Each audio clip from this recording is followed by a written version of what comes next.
ભલે થાય કાર્ય પણ કારણ મુખ્ય કરો.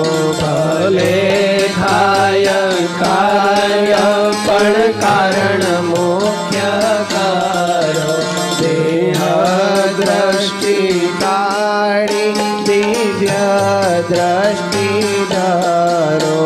દેહ દ્રષ્ટિ કાઢી દિવ્ય દ્રષ્ટિ એકમેક મૂર્તિમાં રહી હારો ફરો. એકમેક મૂર્તિમાં રહી હારો ફરો. સાર છે, આ સાર છે, કારણ સત્સંગનો સાર છે. એકમેક મૂર્તિમાં રહી હારો ફરો. બોલો એકમેક મૂર્તિમાં રહી હારો ફરો.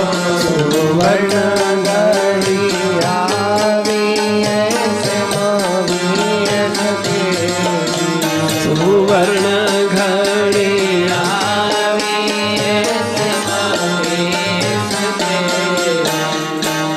મુક્તો લાખો રૂપિયા કરોડો રૂપિયા ઘરમાં હોય અથવા તો જાજુ હોનું હોય, મોટી મિલકત હોય તો એને સાચવવા માટે મોટી તિજોરી પણ જોઈએ, તિજોરીના તાળા પણ મોટા જોઈએ.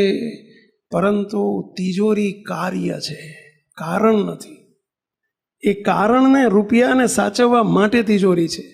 આ મંદિરો, બાપા વાતોમાં લખે છે, આ મંદિરો દેશ, ગાદી, આચાર્ય, સંસ્થા, SMVS ઓલ્સો, સમયા, ઉત્સવ, સાધુ, હરિભક્તો, આ બધું કાર્ય છે, તિજોરી છે, રૂપિયા નથી. રૂપિયા તો આર્યા, સ્વામિનારાયણ ભગવાન મહારાજની મૂર્તિ એ કારણ છે. એને મુખ્ય કરજો, કાર્યને નહીં. સંસ્થામાં નથી જોડાવાનું, મહારાજમાં જોડાવાનું છે. દેશ, ગાદી, આચાર્યો, બધો સમયા, ઉત્સવ એ શાના માટે છે? મહારાજમાં કારણમાં જોડાવા માટે છે. એને મુખ્ય કરજો. દેહ દ્રષ્ટિ ટાળીને દિવ્ય દ્રષ્ટિ કરજો. આ કોઈ દેહધારી નથી, સૌમાં દિવ્ય ભાવ પરટજો. અને હાલતા ચાલતા ખાતા પીતા શું શબ્દ વાપર્યો કે એકમેક મૂર્તિમાં રહી હારો ફરો. એકમેક મૂર્તિમાં રહી હારો ફરો. સુવર્ણ ઘડી આવી સુવર્ણ ઘડી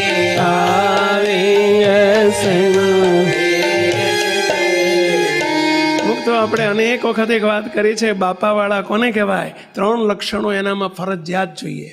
પહેલું લક્ષણ સર્વોપરી નિષ્ઠા, બીજું લક્ષણ પંચવર્તમાન યુક્ત જીવન, અને ત્રીજું લક્ષણ જેને મૂર્તિમાં રહેતા આવડે. જેને મૂર્તિમાં રહેતા આવડે એ બાપાવાળા.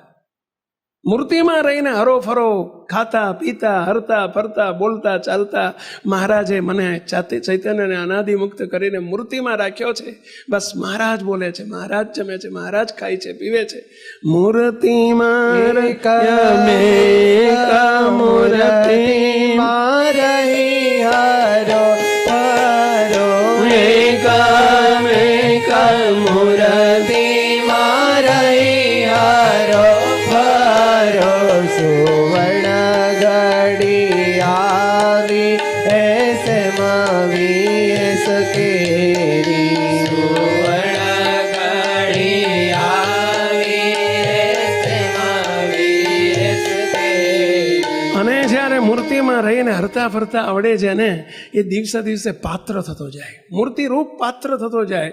અને એટલે કહે છે પાત્ર થાવો માની સદા મૂર્તિ રૂપ.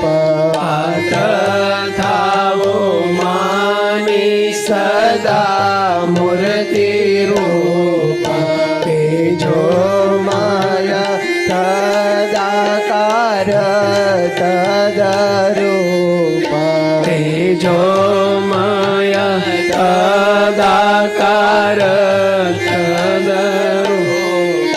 ધ્યાન ખૂબ કરી બનો સુખ રૂપ ધ્યાન ખૂબ કરી બનો સુખ રૂપ ધ્યાન ખૂબ કરી બનો સુખ રૂપ ધ્યાન ખૂબ કરી બનો સુખ રૂપ સુવર્ણ ઘડી આવી એસમાં વીસ કેરી સુવર્ણ ઘડી આવી એસમાં વીસ કેરી જ્ઞાન અને ધ્યાન બાપાએ ખૂબ એની પર ભાર મૂક્યો છે.